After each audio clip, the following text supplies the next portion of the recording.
টানা দ্বিতীয় হারের মুখ দেখল মুম্বাই ইন্ডিয়ান্স। নিজেদের প্রথম জয়ের খোঁজে এই দিন গুজরাট টাইটান্সের বিপক্ষে মাঠে নামে মুম্বাই। আর নিষেধাজ্ঞা কাটিয়ে এই দিন দলে যুক্ত হন অধিনায়ক হার্দিক পান্ডিয়া। টসে জিতে এই দিন প্রথমে বোলিং এর সিদ্ধান্ত নেয় মুম্বাই। তবে বিপত্তি ঘটে গুজরাটের দুই ওপেনার শুভমান গিল এবং শাহী সুদর্শন দুর্দান্ত ছন্দে ব্যাট করতে থাকলে পাওয়ার প্লেতে গুজরাট স্কোরবোর্ডে তুলে 66 রান। এই দুইয়ের 78 রানের ওপেনিং জুটি ভাঙ্গেন মুম্বাইয়ের অধিনায়ক হার্দিক পান্ডিয়া। প্রাণ 27 বল থেকে 38 রান করা শুভমান গিলকে। এরপর শাহী সুদর্শন এবং জস বাটলার মিলে পার্টনারশিপ গড়ে তুলেন।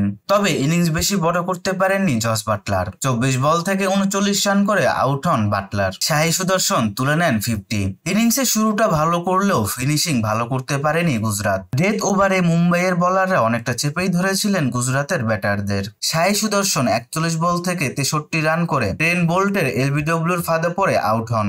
এরপর তাসের ঘরের মতো উইকেট পড়তে থাকে গুজরাটের। শেষ পর্যন্ত 20 ওভার শেষে 8 উইকেট হারিয়ে 196 রান স্কোরবোর্ডে তুলে গুজরাট। 197 রানের লক্ষ্য তাড়া করতে নেমে শুরুতেই রোহিত শর্মা এবং রায়ান রিকেলটনের উইকেট হারায় মুম্বাই। এরপর পার্টনারশিপ গড়ে তুলেন তিলক বর্মা এবং সূর্যকুমার যাদব। জয়ের দিকে এগোতে থাকে মুম্বাই ইন্ডিয়ান্স। তবে মুম্বাইয়ের জন্য কাল হয়ে দাঁড়ায় গুজরাটের প্রাসিদ কৃষ্ণা। নিজের ব্যক্তিগত প্রথম ওভারেই তুলে নেন তিলক বর্মার উইকেট। আর তারপরই ব্যাকফুটে চলে যায় মুম্বাই। এরপর 28 বল থেকে 48 রান করা সূর্যকুমারকে আউট করেন প্রাসিদ কৃষ্ণা। ফলে জয়ের সব পথই বন্ধ হয়ে যায় মুম্বাই ইন্ডিয়ান্সের। হার্দিক পান্ডিয়াও এদিন ব্যাট হাতে ভালো কিছু করতে পারেননি। 17 বল থেকে মাত্র 11 রান করে আউট হন হার্দিক। শেষের দিকে নামান ধীরের 18 এবং মিচেল স্যান্টনারের 18 রান কেবল হারের ব্যবধান কমিয়েছে মাত্র 36 রানের ব্যবধানে। এবারের আসরের প্রথম জয় তুলে নিল গুজরাট টাইটান্স। আর টানা 2 হারে টেবিলের 9 নম্বরে মুম্বাই ইন্ডিয়ান্স।